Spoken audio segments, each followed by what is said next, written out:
하나님의 말씀 고린도후서 3장 4절에서 6절 말씀입니다. 고린도후서 3장 4절에서 6절까지의 말씀, 제가 가진 성경 신약 성경으로 288페이지가 되겠습니다.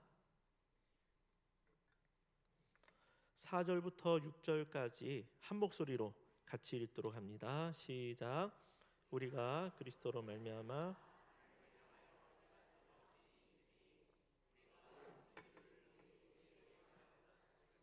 스스로 만족할 것이 아니니 우리의 만족은 오직 하나님으로부터 나느니라. 그가 또한 우리를 새 언약의 일꾼 되기에 만족하게 하셨으니 율법 조문으로 하지 아니하고 오직 영으로 함이니 율법 조문은 죽이는 것이요 영은 살리는 것이니라.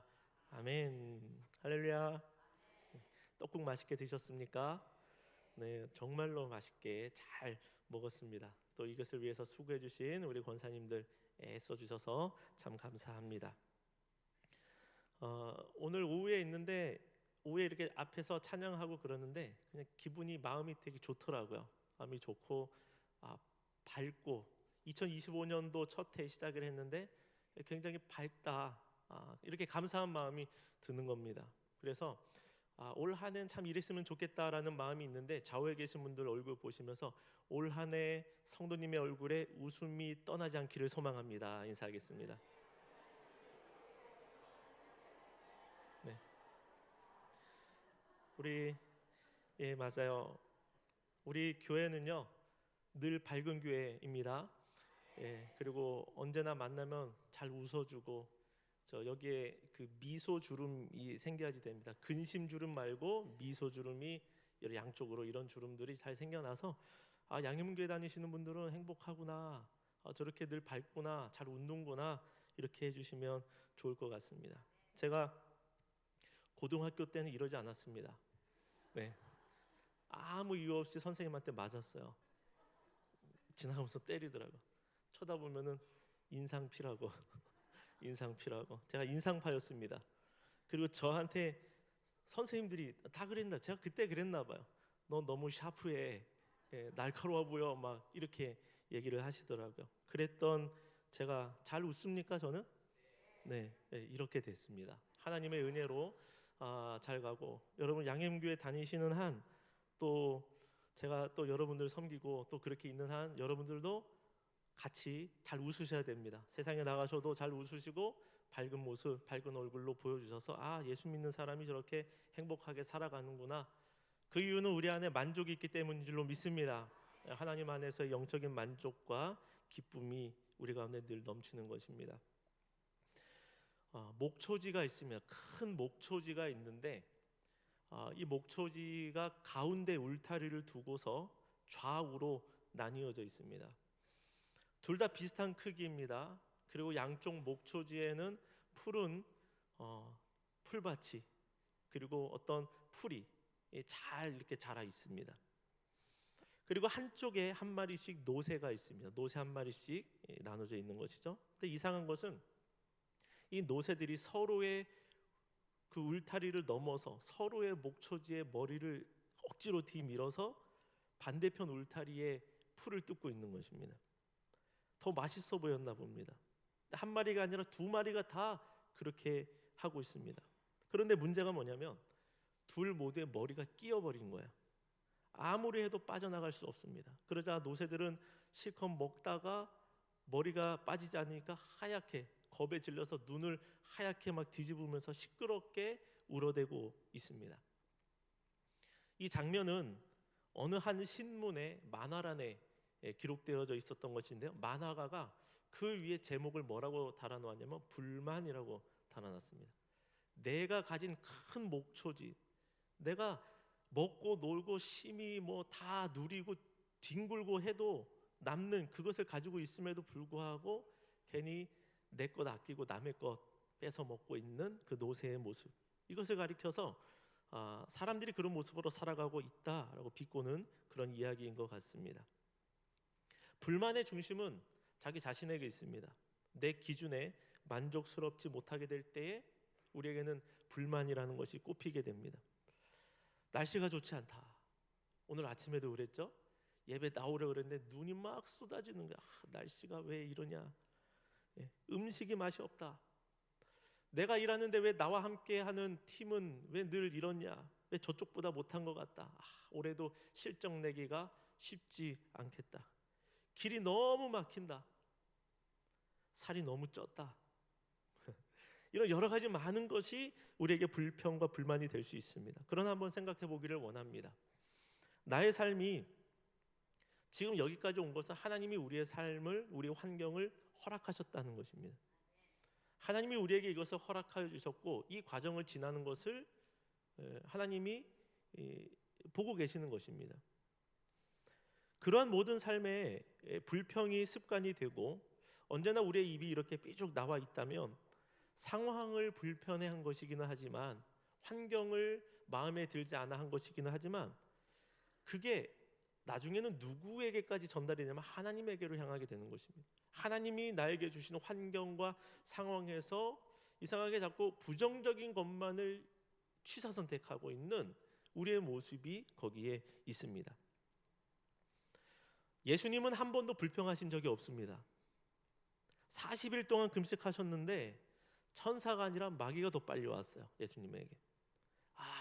오라는 건 안 하고 느려 터져가지고는 왜 마귀가 먼저 왔냐, 배고파 죽겠는데, 이렇게 하지 않으셨습니다.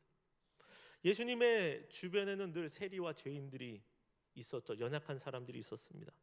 왜 내 주위에는 이렇게 연약한 사람들, 도움받을 사람이나 도움 줘야 될 사람들만 내 옆에 이렇게 넘치냐라고 예수님이 한 번도 그러지 않으셨습니다. 오히려 그들을 기뻐하고 맞아주셨습니다. 자신을 배신하는 유다, 가룟 유다를 앞에 두고 안타까워하셨습니다. 안타까워하셨지 그를 향하여서 미워하고 따돌리지 않으셨습니다. 예수님은 요한복음 17장 10절에서 내 것은 다 아버지의 것이요 아버지의 것은 내 것이온데 라고 말씀하셨습니다. 하나님을 아버지로 모시고 계시기 때문에 모든 것이 자신의 것과 마찬가지라고 생각하고 계셨습니다. 머리 둘 곳조차 없으셨던 예수님, 어떤 다른 평범하게 사는 사람들 중간층 정도의 생활도 하지 못했던, 그죠? 그러한 생활을 하셨던 예수님께서 만족의 삶을 사신 것 같습니다. 내 것은 다 아버지의 것이고 아버지의 것은 다 내 것이다. 여러분, 우리도 이렇게 말할 수 있기를 원합니다. 내 것은 다 아버지의 것이고 아버지의 것은 다 내 것이다. 그럼 누구 손해입니까? 하나님 손해죠. 왜? 우리는 거의 없잖아요. 그러니까 하나님의 것이 다 우리의 것이라고 하는데, 이런 마음으로 우리가 살아가야 합니다. 없는 것에 몰두하게 될 때에 불만이 쌓입니다. 그러다 보면 어느덧 울타리를 넘어서 다른 곳에 머리를 집어넣고 있는 노새처럼 우리가 바뀔 수도 있습니다. 어떠한 것을 바라는 것은 잘못된 것은 아니지만 남의 삶이 더 좋아 보이고 남의 것이 더 좋아 보인다는 생각은 오산입니다. 이런 마음은 우리가 어느 인생의 풀밭에 있건 드는 마음일 수 있습니다. 다 주변의 것이 좋아 보여요. 그러나 중요한 것은 우리의 마음을 잘 다스리고 거기에서 내가 취해야 할 것을 취하고 버릴 것을 버릴 수 있어야 됩니다. 내 상황에 대한 불만의 마음들, 이것은 누구에게나 다 찾아오는 마음입니다. 숨겨져 있는 마음일 수 있어요. 이것을 잘 다스릴 수 있느냐 아니면 그렇게 하지 못하느냐, 이것이 참 중요하다고 할 수 있습니다. 만족이 무엇이냐라고 할 때에 그것에 대해서 나는 무엇이라고 정의를 내릴 것인가, 이것도 참 필요합니다. 무엇이 참된 만족이냐는 것이죠. 물질입니까? 많은 것을 가지는 것입니까? 올 한 해 대박 나는 것이 만족입니까? 신앙적으로는 이렇게 물어볼 수 있죠. 무엇으로 나의 영혼이 만족을 누리고 있는가? 하나님으로 인하여서 나는 만족을 누리고 있는가?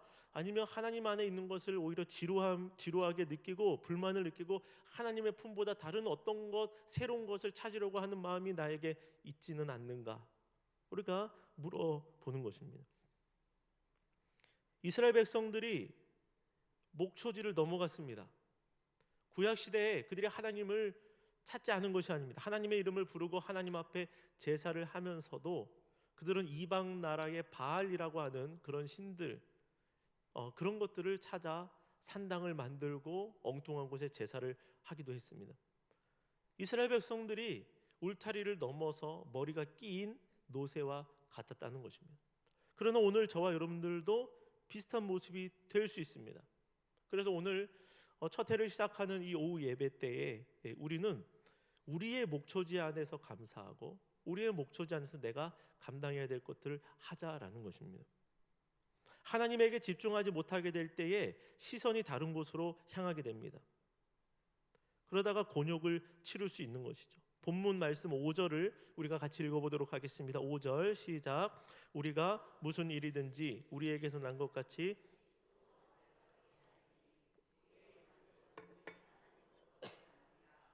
아멘. 우리의 만족은 오직 하나님으로부터 나느니라. 우리의 만족이 어디에서 난다고요? 하나님으로부터 난다라는 것을 기억해야 할 줄로 믿습니다. 참된 만족, 다른 말로 하면 갈급했던 부분이 채워져야 만족이 되지 않습니까? 어린아이도 만족이 되는 게 뭐예요? 배가 불러야 만족이 됩니다. 뭔가 비어있는 곳, 그리고 구멍이 난 그곳에 무엇인가가 채워져야 되는데 나는 무엇으로 만족을 하겠느냐라는 것이죠. 거기에 뭐가 쌓여야, 뭐가 들어와야 내가 만족을 하겠느냐라는 것입니다. 나는 오직 여호와 하나님으로 만족하리라. 이것이 우리의 모습이어야 하는 것입니다. 바울은 4절 이하에서 만족을 말하고 있는데 그는 자신이 받은 이 사도직의 직분에 대해서 만족을 누리고 있습니다. 그 이유는 하나님이 이것을 그에게 주셨기 때문입니다. 바울은 1절에서 추천서에 대한 말을 그가 하고 있거든요. 그의 사도직은 그리스도의 추천서인 고린도 교인들에 의하여서 입증이 된다는 거죠. 이 고린도 교회의 편지를 보면서 고린도 교회 성도들, 당신들이 추천서입니다. 내가 사도가 되었다라는 추천서가 당신입니다. 지금 저로 말하면 여기 앉아 계신 여러분들이 제가 목사가 되었다라는 목사직을 제가 가지고 있다는 추천서가 여러분들이 됩니다라는 뜻을 지금 사도 바울이 이렇게 말하고 있는 것입니다. 그리고 나서 4절은 무엇라고 말하냐면 그들이 아니어도, 고린도 성도들이 아니어도 내가 스스로 이것을 확신하고 있다라고 말하고 있습니다.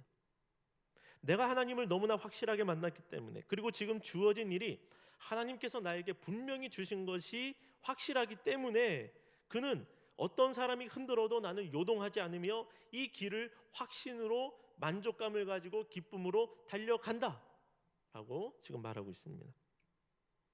사람들의 인정 외에도 바울은요, 영으로 비롯된, 주의 영으로 비롯된 자기 확신을 가진 사람입니다.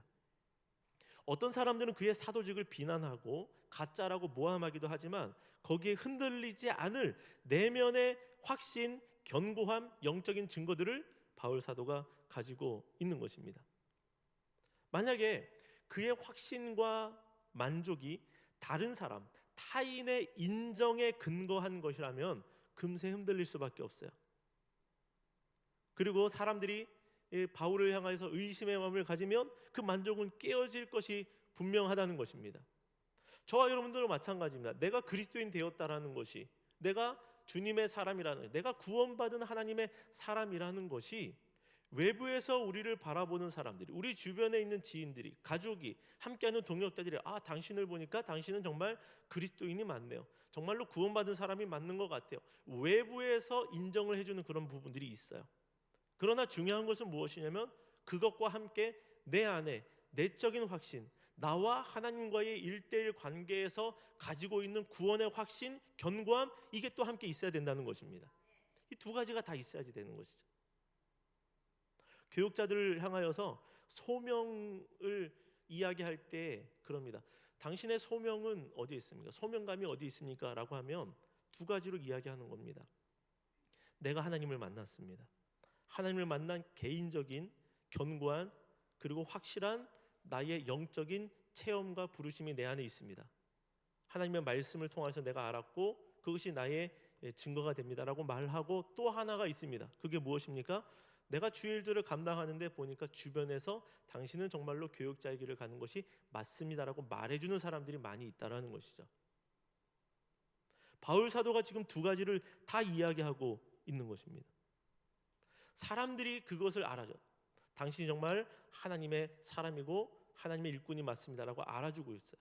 그리고 또 하나는 그 스스로가 때로는 사람들이 인정해주지 않는다고 할지라도 견고하게 설 수 있는 신앙의 확증이 있는 것입니다. 출처가 하나님이시라는 거예요. 그가 확신을 가지고 믿음으로 달려갈 수 있는 확신이, 그 출처가 하나님으로부터 나온 것입니다. 저와 여러분들도 이 두 가지를 다 가지고 살아가시기를 축원합니다. 6절의 말씀을 우리가 함께 보기를 원합니다. 6절 같이 읽습니다. 그가 또한 우리를 새 언약의 일꾼 되기에 만족하게 하셨으니 율법 조문으로 하지 아니하고 오직 영으로 함이니 율법 조문은 죽이는 것이요 영은 살리는 것이니라. 아멘. 하나님이 바울을 새 언약의 일꾼으로 세우셨다는 말씀입니다. 이 직분 또한 사람에 의해 주어진 것이 아니라 하나님으로부터 주어진 것입니다. 그래서 나는 이 직분을 귀하게 여길 것이라는 말입니다. 사람이 주는 것도 아주 높은 분이, 존경하는 분이 나에게 맡겨주는 일들도 참 영광스러운 일인데, 자그마치 하나님께서 나에게 이것을 직접 주신 직분, 그것을 나는 얼마나 기쁘고 감사하고 만족스럽게 여기고 있느냐. 여기서 사도 바울은 나는 이것을 생명처럼 여긴다라는 것입니다. 특별한 은혜가 여기에 있는 것입니다. 그러므로 바울은 이러한 만족감 속에서 자기의 자리를 양보하거나 또 반대로 그것을 소홀히 하지 않습니다. 게을리하지 않습니다. 사명을 감사하게 받았기 때문에 사명을 위하여 달려갈 때에도 주저함 없이 앞으로 멋지게 달려갈 수 있습니다. 어떤 사람이 더러움에 대하여서 이렇게 정의를 내립니다. 더러움이란 자리를 떠나는 것이다. 더러움이란 자리를 떠나는 것이다. 연못 속에 있는 아름다운 고기가, 연못 속에 있는 그 커다란 이렇게 아주 알록달록한 그 아주 붉은색이고 잉어 같은 거 있잖아요. 색깔이 알록달록한 게 여러분의 집에 침대 위에 놓여 있다고 생각해 보겠습니다. 자려고 이불을 딱 걷었는데 거기에 금붕어 한 마리가 있는 거예요. 그 잉어. 네. 여러분은 그것을 보면서 어떻게 아름답다 이렇게 하실 겁니까? 기겁을 하실 거죠.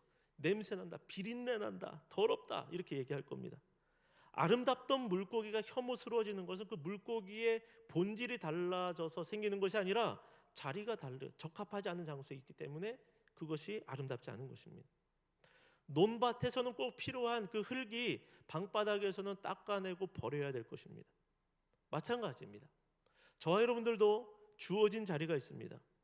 그리고 그것은 우리가 임의대로 버리고 떠날 수 있는 것들이 아닙니다. 사회에서나 가정에서나 교회에서나 주어진 우리의 역할들이 있습니다. 그리고 나의 역할들 꼭 교회에서만 감당하는 것이 아니라 내가 가정에서 아빠가 되고 엄마가 되고 그리고 일터에 나가서 어떠한 자리에서 직분을 가지고 직위를 가지고 거기서 감당하는 것, 일터에서 맡겨진 일들까지도 저와 여러분들이 무엇으로 받을 수 있는 사람이 되어야 하느냐? 누가 주신 것으로요? 하나님이 나에게 허락하시고 주신 것으로 받아들이고 그것에 대해서 만족을 누리고 그것을 가지고 하나님의 뜻을 여기서 내가 이것으로 어떻게 이루어낼까라는 마음을 가지는 것이 참 중요합니다. 만족에서부터 시작되는 것입니다. 그런데 자리를 지켜내는 것은 쉽진 않습니다. 인내와 피나는 노력이 요구될 수도 있습니다. 그러나 가장 가치 있고 아름다운 것이 자리를 지키는 것이다 라는 사실입니다. 하나님은 창세 때부터 그 자리에 계셨습니다. 언제나 머물러 계셨습니다. 하나님을 향하여 나오는 백성들을 하나님은 다 받아주셨습니다. 늘 하나님을 찾으면 그곳에 계세요. 하나님을 찾았는데 오늘은 저쪽 동네 가 계시고 저쪽 동네 가서 하나님을 찾았는데 오늘은 또 옮기셨다 이러지 않으십니다. 하나님은 늘 머물러 계십니다. 그래서 가장 아름다우신 분이 우리 하나님이세요. 저와 여러분들도 우리가 서야 할 기도의 자리, 예배의 자리, 세상 속에서의 노동의 자리, 아내와 남편으로서, 자녀로서, 직분자로서의 자리가 있습니다. 사람들도 이런 자리를 잘 지켜내는 자들을 인정해 주는 것처럼 하나님께서도 이 모든 것들을 하나님이 나에게 주셨지라고 생각하고 그것을 잘 붙들고 그 안에서 만족을 누리고 아버지께서 주신 것인데 이런 마음으로 살아가는 자들을 하나님이 귀하게 여기시는 줄로 믿습니다.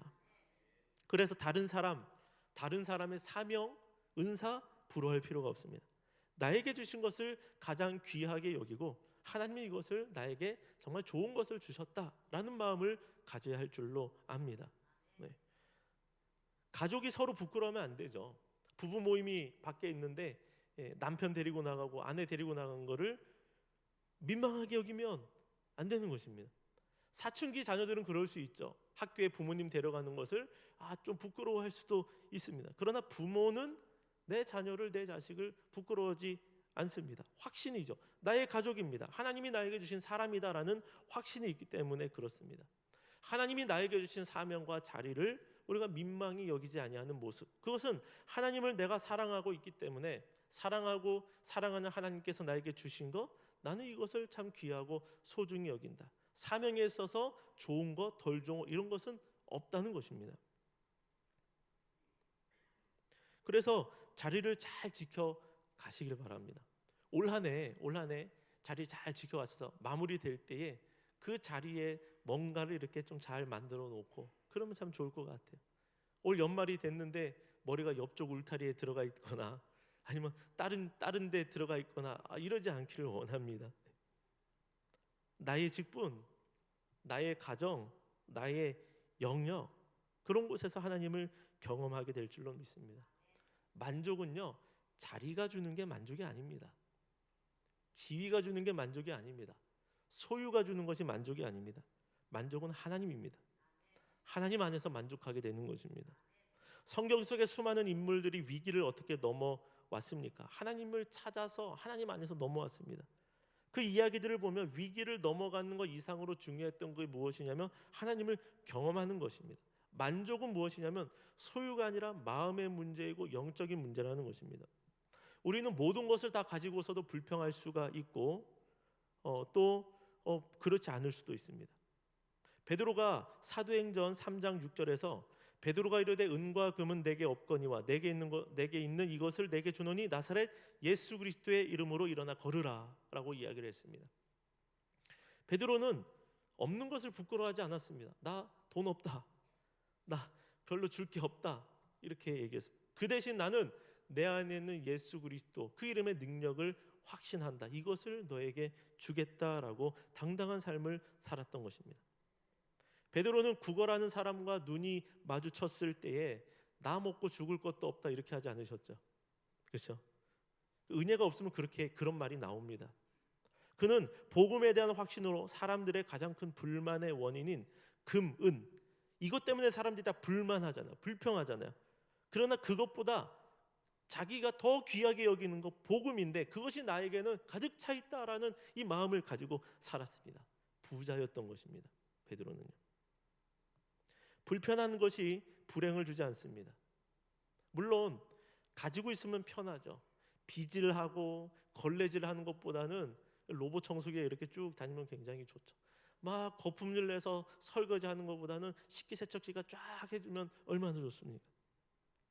그러나 가졌다고 해서 행복이 따라오는 것은 아닙니다. 로마서 11장의 말씀을 보면 이스라엘 백성들의 실족함이 이방의 풍성함이 되었다 이런 말씀이 있거든요. 구원이 이스라엘 백성들이 실패했기 때문에 구원이 열방으로 뻗어나갔다 이런 말씀입니다. 그런데 이스라엘이 왜 넘어졌습니까? 이스라엘이 왜 실족했습니까? 그들이 가진 것이 너무 많았기 때문에, 받은 게 너무 많았기 때문에 그렇습니다. 택함 받은 민족이었습니다. 하나님이 왕을 허락해 주셨습니다. 그들에게 때마다 선지자를 보내주셨습니다. 제사장들을 세워서 하나님과 함께 교제할 수 있는, 용서받을 수 있는 길들을 열어놓으셨습니다. 그 민족 가운데 하나님께서 메시아를 보내주셨습니다. 받은 게 정말로 많습니다. 그러나 그들은 자신이 받은 것이 얼마나 감사한 것인지를 깨닫지 못했습니다. 옆에 울타리만 보고, 옆 나라를 바라보고, 옆 나라의 우상을 보고 바알을 찾다가 머리가 끼어버린 겁니다. 그러므로 만족이라는 것은 소유에 있는 것이 아닙니다. 지위에서도 만족이 나오는 것이 아닙니다. 영적인 것입니다. 하나님을 내가 어떻게 알고 있느냐, 하나님과 내가 함께하고 있느냐, 하나님을 기뻐하고 있느냐, 여기에서 만족이 나오는 줄로 믿습니다. 올 한 해 하나님 안에서 진정한 만족을 누리는 저와 여러분들 되시기를 주님의 이름으로 축원합니다. 이 만족은요 스스로 발견되지는 않습니다. 주어지는 것입니다. 바울 사도가 말한 것처럼 이 모든 것이 하나님으로부터 주어졌다, 여호와 하나님으로부터 나에게 임했다라고 이야기하는 것처럼 이 만족은 내 안에서 인간적인 것을 만들어내서 채우는 것이 아니라 하나님 안에서 은혜를 받고 영적으로 살아나게 될 때에 만족이 우리의 삶 가운데 분명히 임하게 되는 것입니다. 바울은 예수님을 만나기 전 살기 등등했던 사람입니다. 눈에 독이 올라 있었던 사람입니다. 바리새인으로 살았을 때보다 지금은 전도자로 그가 살아갈 때에는 훨씬 형편은 안 좋았을 거예요. 형편은 나빴을 겁니다. 그러나 바울은 늘 말하지 않습니까? 내가 일체에 자족하는 비결을 얻었다라고 말하지 않습니까? 어떠한 상황이든지 그는 그리스도로 인해 만족하고 행복합니다라고 말할 수 있었던 사람이었습니다. 이 만족은 그 안에서 생겨난 것이 아니라 하나님이 부어주시고 채워주신 만족이라는 것이죠. 그래서 여러분, 내 안에서 내 것을 보면은 우리가 어려워질 수 있지만 하나님을 바라보고 하나님이 우리 가운데 하나님의 것을 부어주시는 것으로 평안도 누리고 만족도 누리고 하나님이 주신 새로운 힘으로 살아가고 약할 때 강함이 되시는 하나님으로 인하여 우리가 능력의 삶을 살아가게 되기를 주님의 이름으로 축원합니다. 2025년을 우리가 이제 시작했습니다.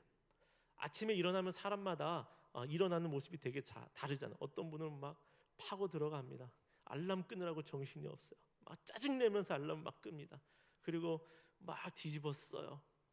그렇게 시작하는 하루도 있고, 어떨 때는 굉장히 개운함을 가지고 오늘 그냥 알람 울리기도 전에 기분 좋은데 이러면서 일어날 수도 있습니다. 우리의 한 해가 여호와 하나님으로 인하여 만족으로 시작하게 되기를 소망합니다. 소유를 바라보지 마십시오. 다른 내가 가진 것을 바라보지 마십시오. 하나님을 바라보고 하나님 안에 내가 있고 하나님이 나의 삶 가운데 함께 하시고 올 한 해에 필요한 것들 주께서 채워주실 것이다라는 그 믿음을 가지고 나아갈 때 하루하루 만족을 누리고 나에게 주신 직분도 감사하고 만족으로 받아들이고, 그리고 내게 주신 사명 그 자리를 잘 지켜나가는 하나님의 사람이 되시기를 주님의 이름으로 축원합니다.